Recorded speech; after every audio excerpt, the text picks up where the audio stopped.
Politicando, todas as semanas, na Rádio Transforma.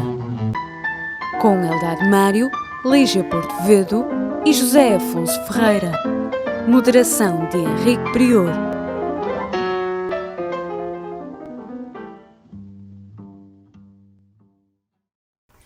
Sejam bem-vindos a mais um Politicando na radiotransforma.net no YouTube. Pedimos-lhes que partilhem e coloquem gostos no programa a fim de que ele atinja os seus objetivos de reflexão e debate. Vamos começar por falar do Orçamento de Estado, que neste momento é o problema mais importante com que a vida política portuguesa se debate. E eu começaria aqui pelo Eldade Mário Neto para falar sobre o Orçamento de Estado. Vamos ter Orçamento de Estado? Não vamos ter Orçamento de Estado? Vai haver uma coligação, uma geringonça de esquerda para aprovar o Orçamento de Estado?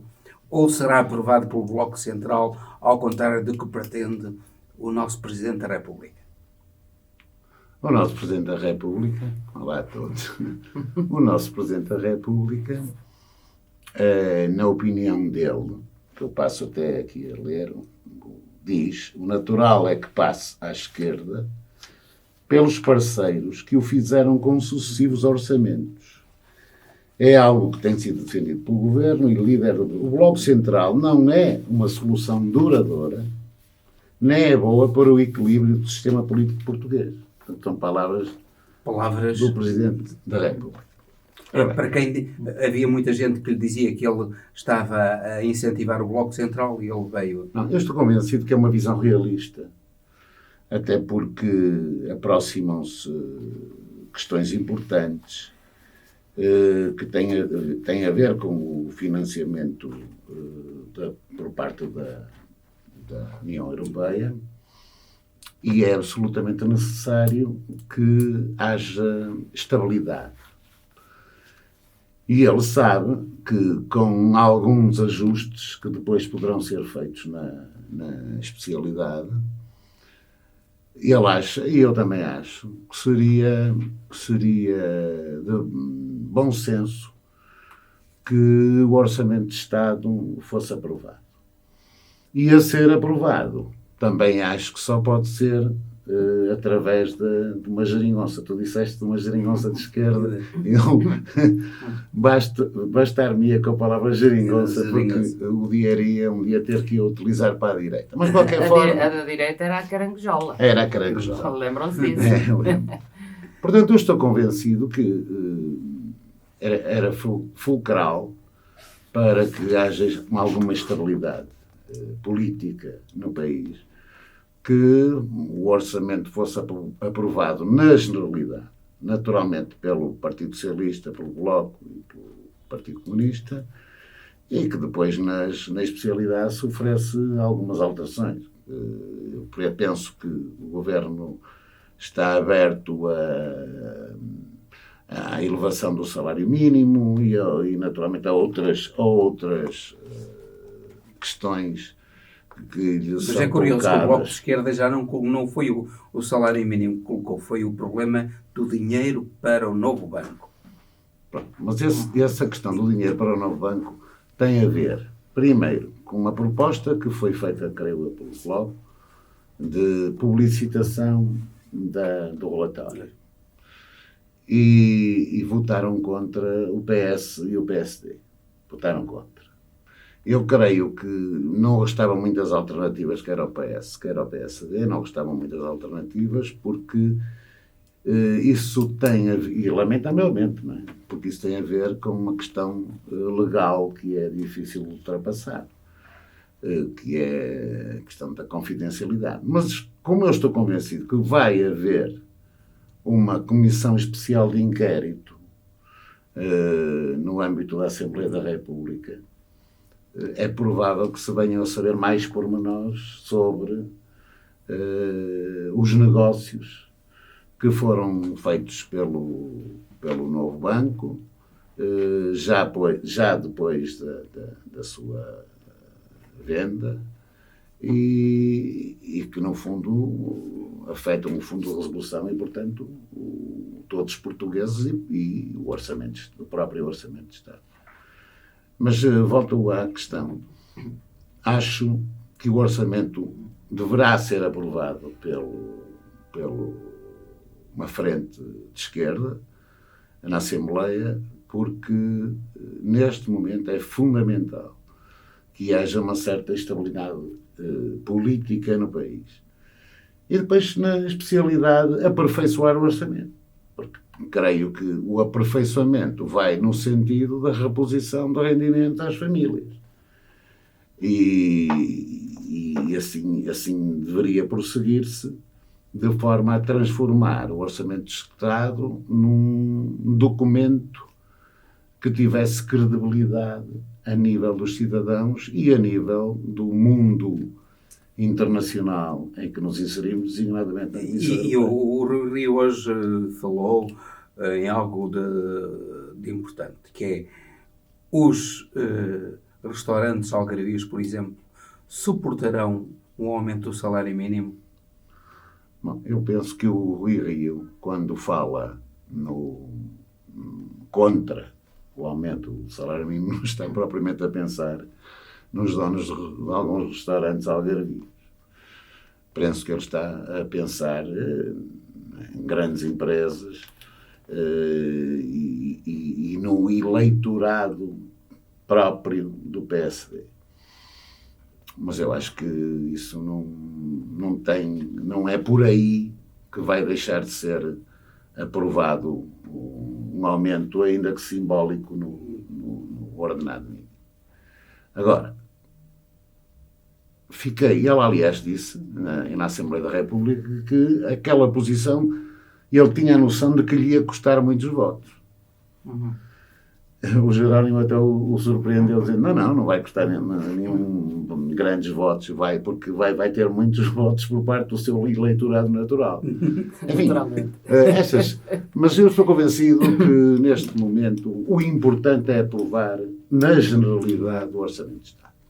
E Zé Afonso, vai ser aprovado o Orçamento de Estado, o Orçamento de Estado com um aumento do salário mínimo nacional não terá repercussões na economia?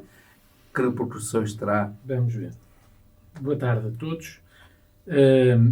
Antes de mais, o calendário. O orçamento vai ser aprovado, vai ser apresentado, portanto, nós estamos ainda a falar com pouquíssima informação.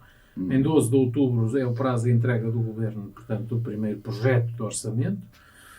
Depois, 28 de outubro, há uma discussão na generalidade e depois a votação final está agendada para 27 de novembro e aí sim, que é a votação final global, já depois do trabalho das comissões e de muita negociação.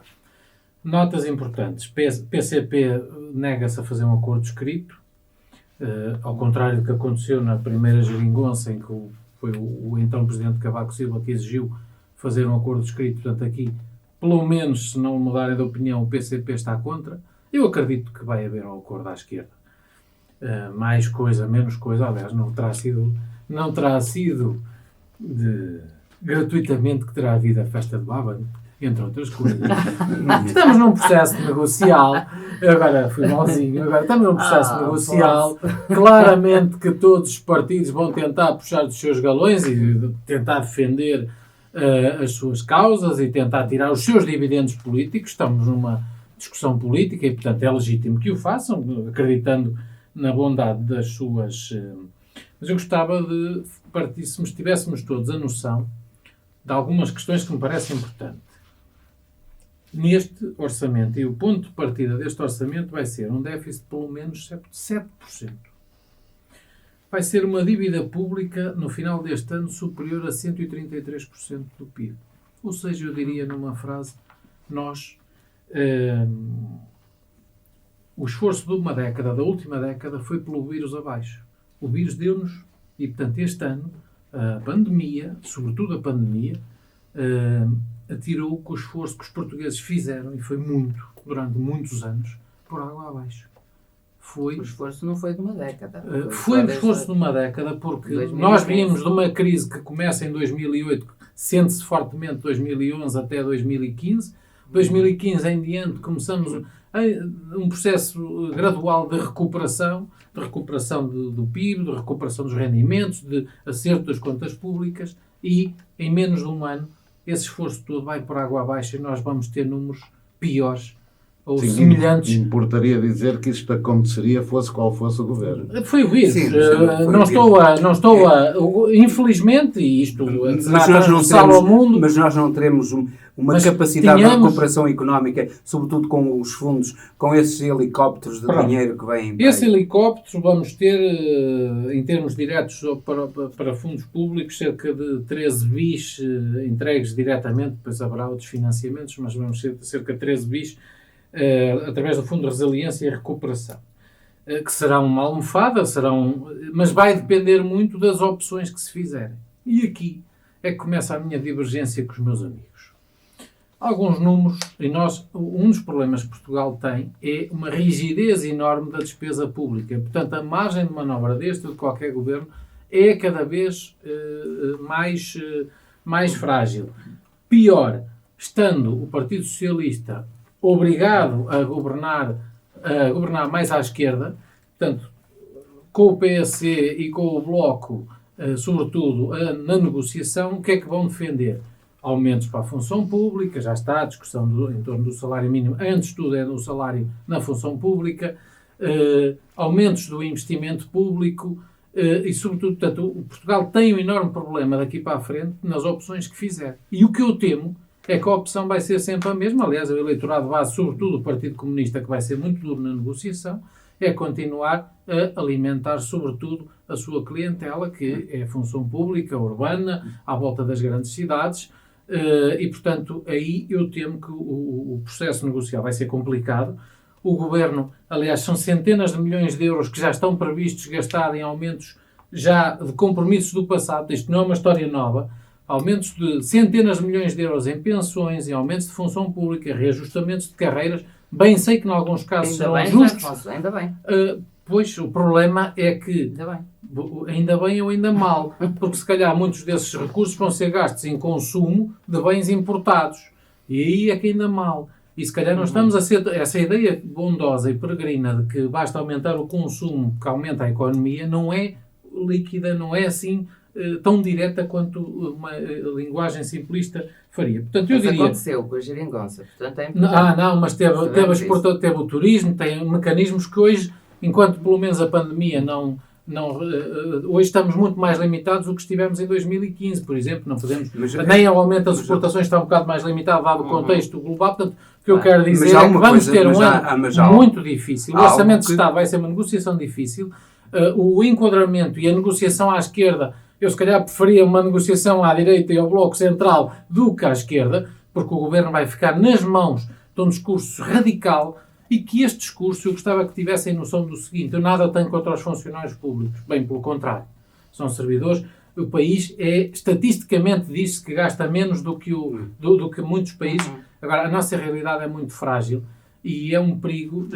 Nós protegemos muito uns, mas esquecemos dos que desprotegemos. E isso viu-se na crise anterior aos milhares de jovens, centenas de milhares de jovens que foram obrigados a sair. É que nós, ao protegermos o emprego público, muitas vezes desprotegemos o outro emprego. E era isso que eu não gostava que se repetisse e que aprendêssemos com os erros do passado. E, portanto, essa é a mensagem que eu gostava de deixar para o Orçamento de Estado. Lígia.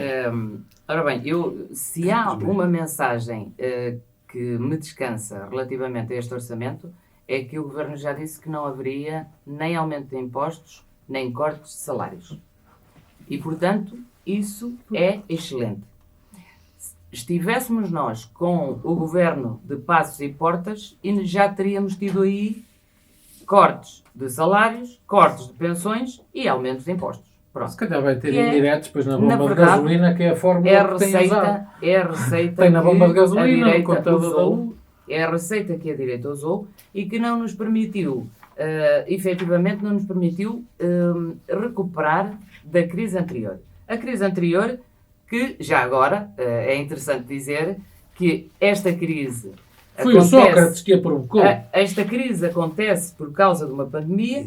a crise anterior. Foi Sócrates, Foi o deixou-nos Sócrates. com 11% de Então, déficit. se foi, o problema foi a disso crise é mundial, isso. foi o Sócrates. É que também... Não, o a PS, crise anterior. Não, PSD, o país entrega, o Sócrates PSD, entrega ao país PSD, na sobretudo o bancarrota. PSD, não diz o que faria. Pois. Essa que para mim é uma questão também importante. O que faria, O que faria? de acordo com o Rui Rio, Sim. é O que faria? Não Representa aumentar- aqui o PSD. Nem não o aumentar o CDS, salário nem o mínimo. CDS. Não aumentar o salário mínimo. O CDS está em vias de extinção. Pois também me parece. E- Infelizmente- Nem o táxi consegue encher. Não, parece-me que estamos a Mas isso é assistir grave. a um fenómeno raro, Isso é grave. Mas isso não vejam isso como... inédito na Porque, política. infelizmente, como já chegámos aqui à conclusão, se isso acontecesse, que eu espero que não, o que vem a seguir é muito pior. Mas é Vamos lá engraçado ver. Hã? verificar este O fenómeno CDS é um inédito. partido fundamental na É democracia que- portuguesa. Também, não digo o contrário, mas é inédito. É que a direita está mais preocupada com a extrema-direita do que com a esquerda. Engraçado.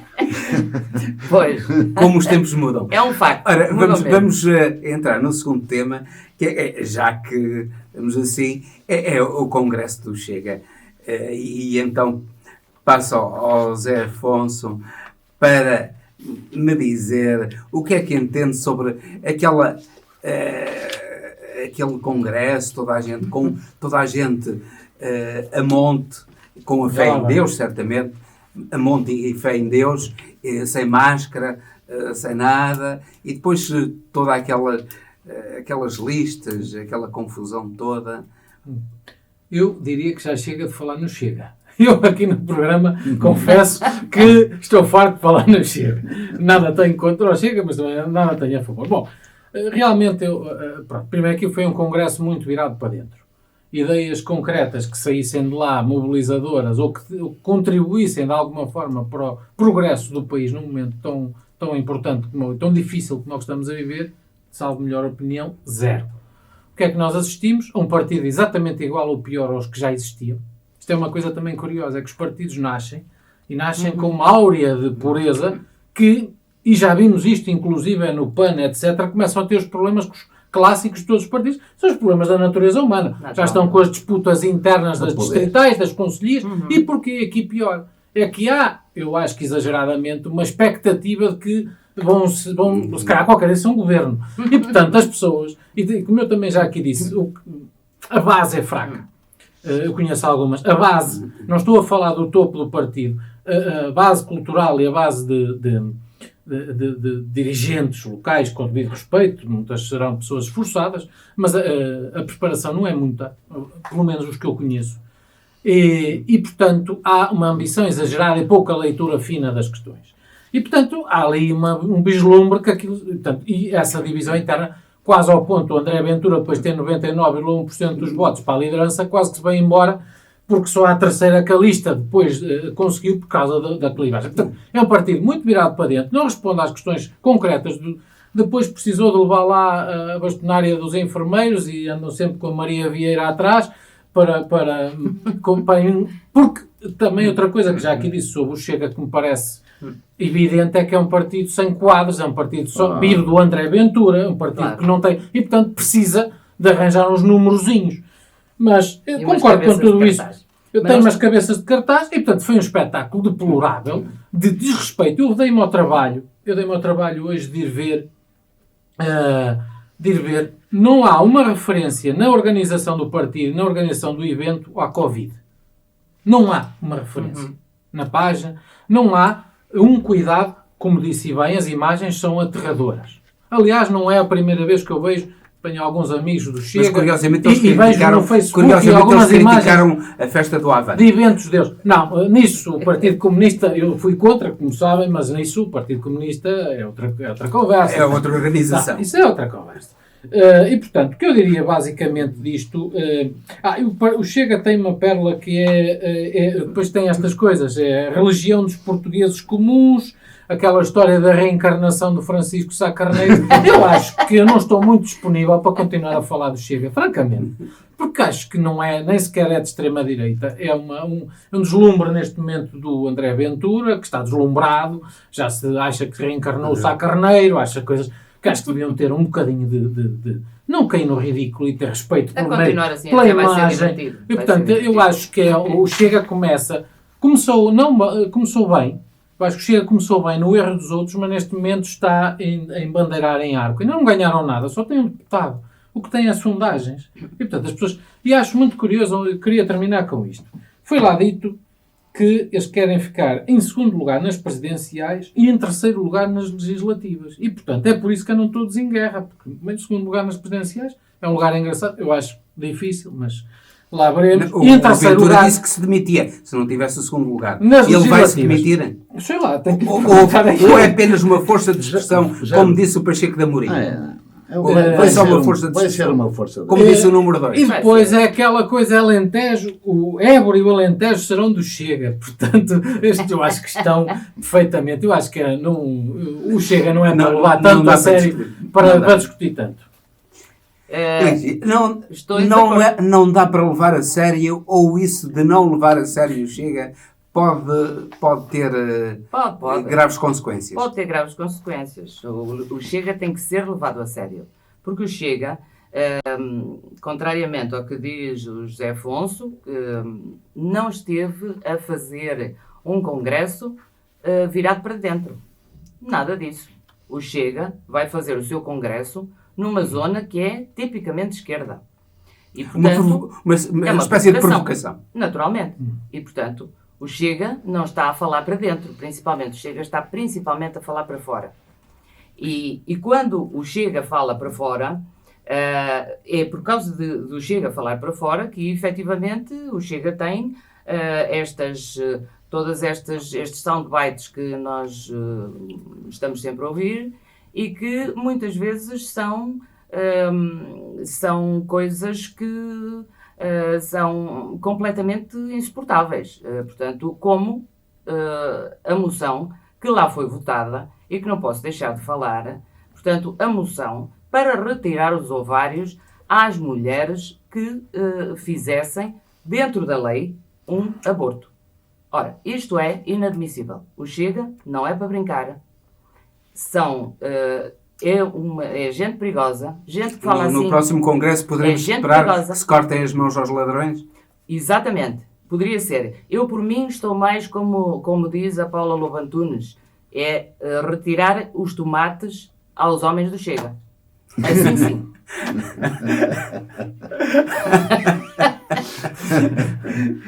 Eu não posso adiantar muito mais. 5 segundos, 10, para dizer uma coisa com piada. Pronto, só para tentar ter um bocado de graça, porque o Chega, de facto, tem estas vertentes que eles têm.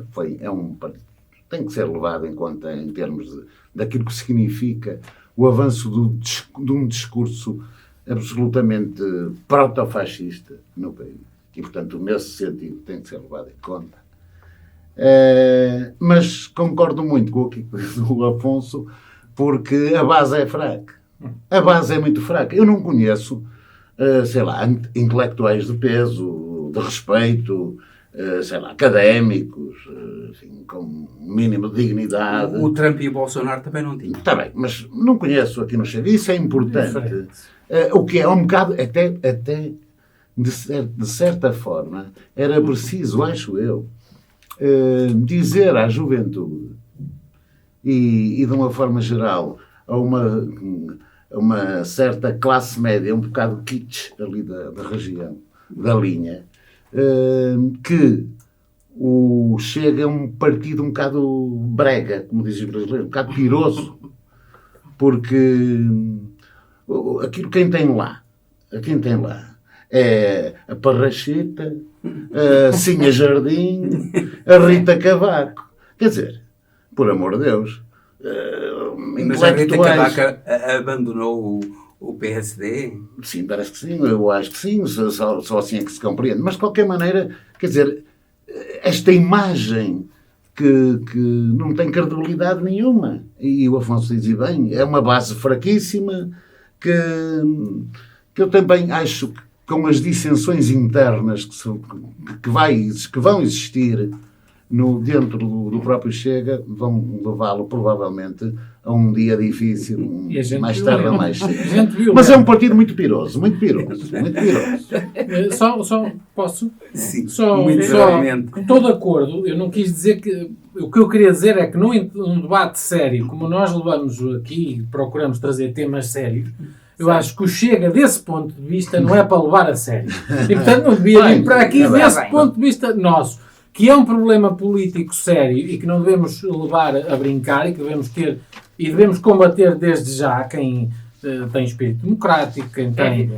Isso sim, estou completamente de acordo, mas não foi isso que eu quis dizer. Num debate sério, num programa sério, estamos a falar de coisas a brincar. Só para acabar, uma referência que eu há bocado não disse, achei graça porque diz que é um partido de base e natureza popular. Eles não querem ser chiques. E que está lá na apresentação do... Eu dei-me ao trabalho de ir ver. Diz que é um partido de base e natureza popular e que lida com as mudanças de toda a Europa e procura dar uma resposta que os partidos atuais não dão às mudanças políticas, sociológicas e económicas da Europa. E, portanto, é basicamente isto que o Chega diz que quer ser. E, portanto, é um partido de base popular, não quer ser um partido de elites, supostamente. Mas é muito kitsch. Mas eu acho que se vai auto-imular. Acho que o Chega acaba... é deixá-los fazer mais moções dessas. Eu acho que é deixá-los fazer mais moções dessas. Há pessoas que a gente deve deixá-las, de facto... Espalharem-se. Devem fazer. Devemos deixá-los fazer. Eu acho que Chega, quando os portugueses perceberem o que aquilo é verdadeiramente, não acredito.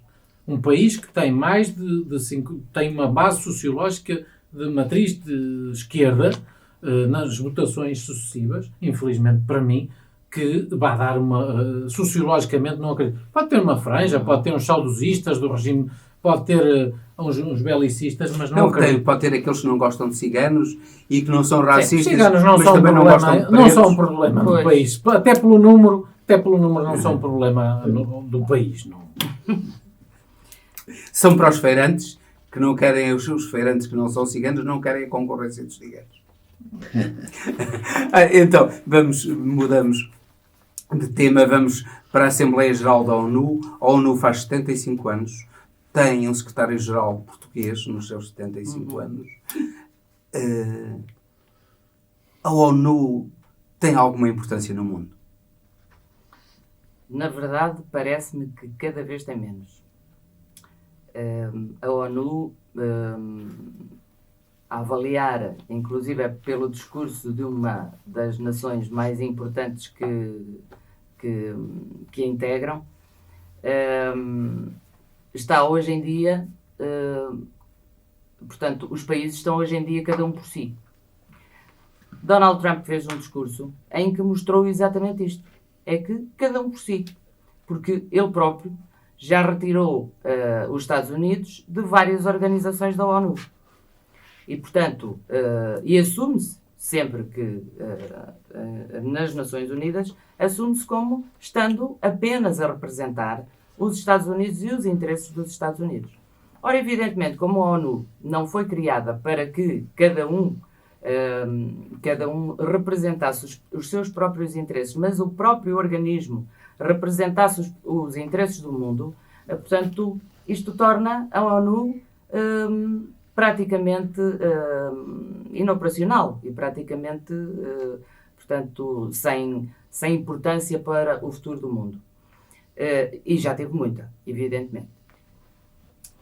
Bolsonaro fez o discurso de abertura e o discurso de abertura, que ao que parece é normal ser o Brasil a fazer o discurso de abertura, Bolsonaro no discurso de abertura queixou-se de que está a ser muito perseguido, o Brasil está a ser muito perseguido, tanto pelo combate à pandemia, que não tem sido famoso, não é?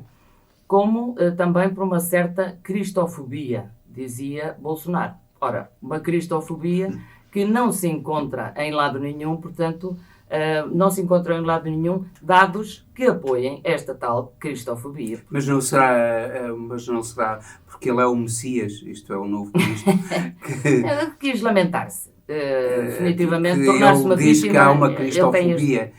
Isto, como ele é Messias, Cristo foi o Messias.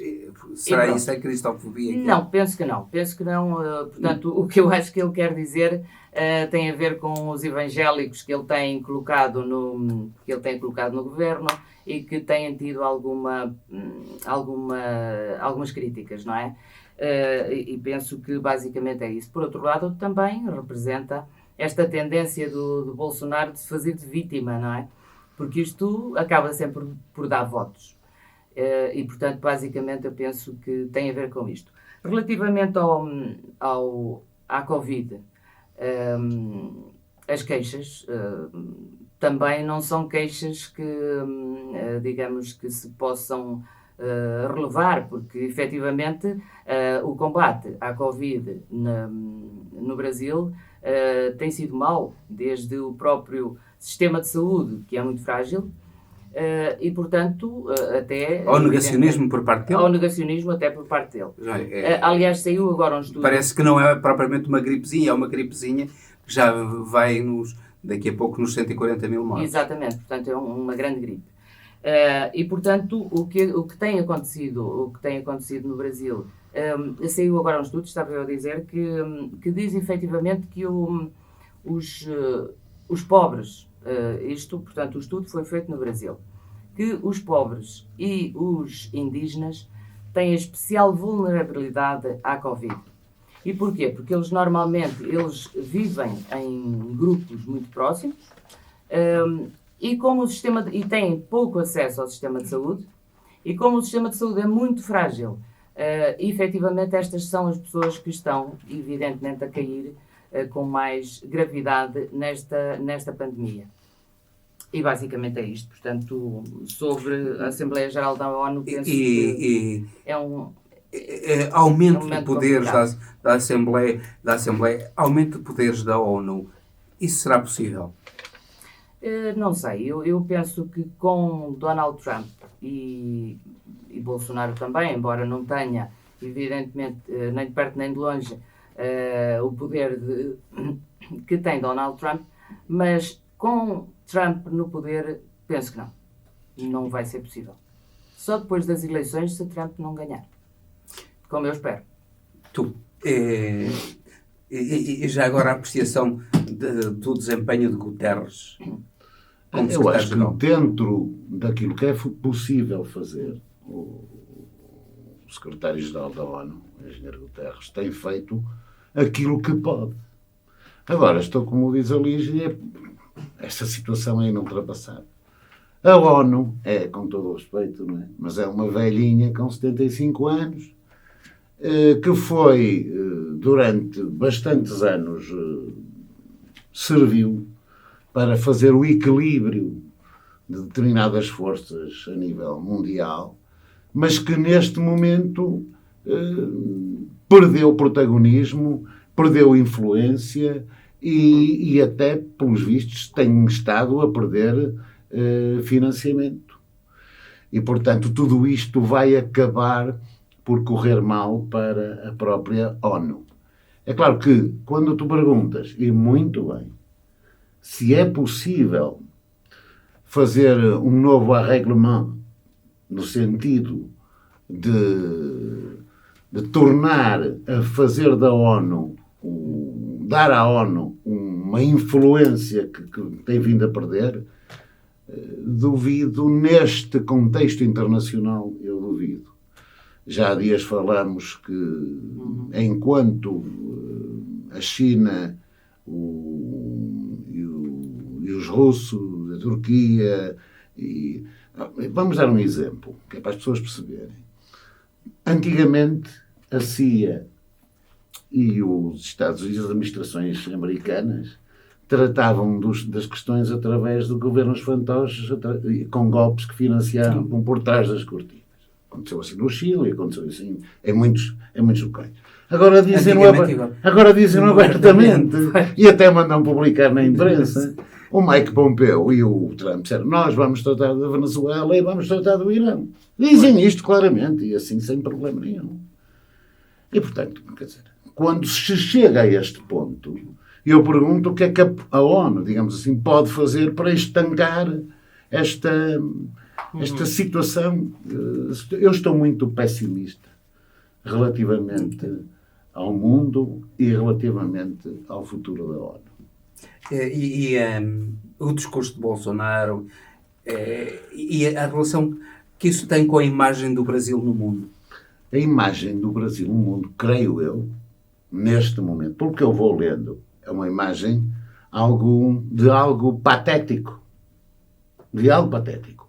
Até conseguem ultrapassar, digamos, aquela parte patética do próprio Trump. Conseguem ultrapassar. O Bolsonaro consegue ultrapassá-lo largamente. E, portanto, eu penso que a administração brasileira, neste momento, é tida no mundo, sobretudo no mundo mais civilizado, como algo de absolutamente inacreditável, de ridículo, de patético mesmo. E eu acho que só falta em Roraima, só falta hastear lá a bandeira dos Estados Unidos, mas no Palácio Planalto não me admira que qualquer dia esteja lá junto da bandeira do Brasil, não é? O Bolsonaro é absolutamente inacreditável, eu não sei, enfim, isto nós sabemos quais foram as circunstâncias de ordem sociológica e política que tornaram possível o capitão,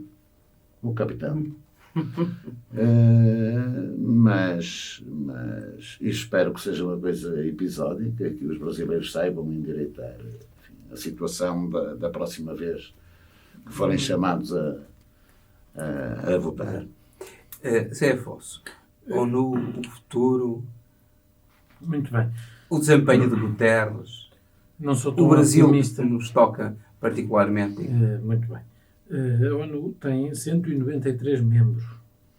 Portanto, é uma organização e, portanto, os Estados não são Estados amigos. Os Estados gerem interesses. E é muito difícil convergirem esses interesses todos.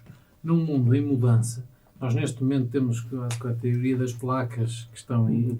Nós não nos esqueçamos que temos perante uma guerra entre a China, que quer a supremacia mundial, e não nos esqueçamos de dizer as coisas como são. É uma ditadura, sob o ponto de vista político.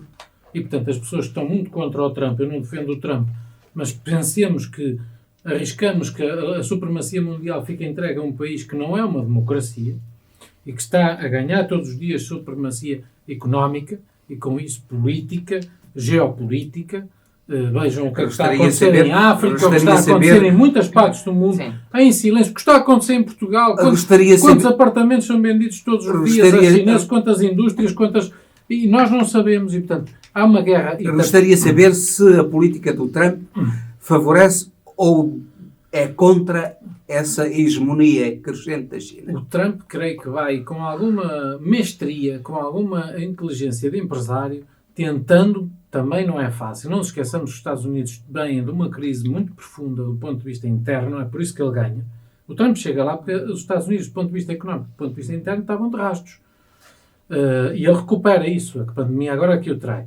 E, portanto, gerir a ONU depois temos a Rússia, temos ali um conjunto de países, portanto, há aqui um conjunto, gerir todos estes interesses. O que eu gostava de deixar uma ideia que já aqui expressei a semana passada. Eu acho que o futuro da ONU e a utilidade para o mundo da ONU passava, sobretudo, além das questões da paz e dos refugiados e todas essas, pelo ambiente. Eu acho que a ONU pode ter um papel fundamental no ambiente, ser quase como polícia do ambiente. Aquela ideia que eu deixei aqui a semana passada da Amazónia, mas para isso era preciso ter da floresta amazónica, de tantos... A ONU, esse tem que ser, para mim, o caminho. Hoje em dia, num mundo moderno, do mundo com as guerras, já não há o perigo das guerras mundiais, ou como conhecemos em meados do século passado, acho eu. Há guerras localizadas, há guerras... Mas hoje... É só tecnológico. Hoje o modelo de guerra mudou. Eu acho que a ONU tem que dar o passo à frente. E para mim, uma questão fundamental que a ONU pode ser decisiva é na gestão dos recursos mundiais e dos recursos que pertencem a países, mas sobretudo que têm um impacto mundial e não pode ser um país frágil como o Brasil ou como uma República Centro-Africana ou o que seja, a tomar conta desses recursos que são do mundo e são importantíssimos para o mundo. Eu aplaudo isso que estás a dizer, completamente. Completamente. Agora, o problema é que onde é que há força política e financeira para Contra mim impor, falo. E contra os para portugueses impor também não acho que determinadas seja... medidas. Não acho que seja o engenheiro António Guterres, Guterres. com aquele seu perfil O que tenha... António Guterres alguma vez será capaz de dar um murro na mesa? Tenho dúvidas, essa é a minha dúvida. Pois é. Não é por aí, não é por aí. Mas já agora, já que estamos a falar da ONU, também fazer uma referência a outro grande português, independentemente de tudo, já desaparecido, que foi o professor Diogo Freitas do Amaral, ex-presidente da mesa da Assembleia Geral, e portanto, enquanto português, a ONU é uma organização de topo do mundo, onde vários portugueses já deixaram a sua marca, incluindo o engenheiro Guterres. Mas, curiosamente, o Brasil é que não. O Brasil deixa lá a marca pela negativa. O Brasil cuida dos problemas, eu não vou imiscuir nas opiniões políticas. Se me querem... O Brasil, gostava de chamar a atenção de uma coisa, vocês podem dizer o que disserem, mas as sondagens, ele vai com 30%. É o favorito neste momento nas sondagens, o Bolsonaro. E sabem porquê? Uma razão muito simples. Acho eu. Se não se provar que ele é corrupto, ele tem o caminho muito adiantado, independentemente das opções. No Brasil, neste momento, basta que não seja corrupto. Eu tenho algumas dúvidas sobre as ligações dele, de alguns familiares, etc. Mas se ele conseguir passar por entre os pingos da chuva e chegar às eleições limpinho, muito provavelmente ganha, e não é pela obra que fez. Atenção, vão ver também a questão da Covid. Neste momento, eu fui ver, os gráficos mostram uma tendência de descida do número de casos. Tem já 4... Falaram dos mortos, é verdade, mas tem cerca de 4 milhões de recuperados já. Dos 4 milhões e 600, 4 milhões já estão recuperados. E num país com muitas debilidades. E, portanto, cuidado, não desvalorizem o Bolsonaro mais. É como chega, não desvalorizem. Se ele passar por entre os pingos da chuva da corrupção, ele volta a ganhar as eleições só por isso. Basta não ser ladrão no Brasil para ganhar as eleições. E quem não é ladrão no Brasil? Acho que há um país que há muita gente que não é. E o povo quer líderes, que não sejam ladrões. E o PT deixou uma péssima imagem. Para além dos anteriores, mas o PT deixou uma imagem péssima e as pessoas ainda não se esqueceram disso. E essa é uma mudança, e essa é uma divisão que hoje em dia está muito na moda, que é os corruptos e os não corruptos. Não, mas é isto. Mas é uma divisão populista, não é? Porque o mundo não se divide só em corruptos e não corruptos. Claro.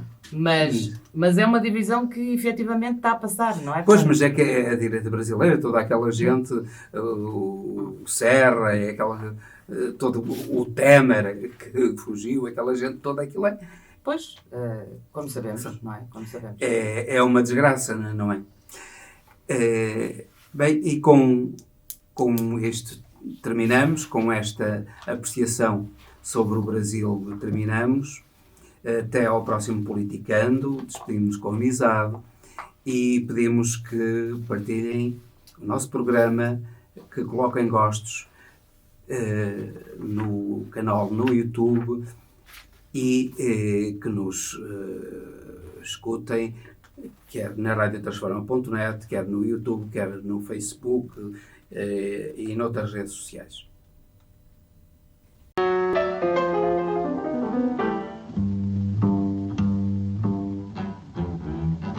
Politicando, todas as semanas, na Rádio Transforma. Com Eldad Mário, Lígia Porto Vedo e José Afonso Ferreira. Moderação de Henrique Prior.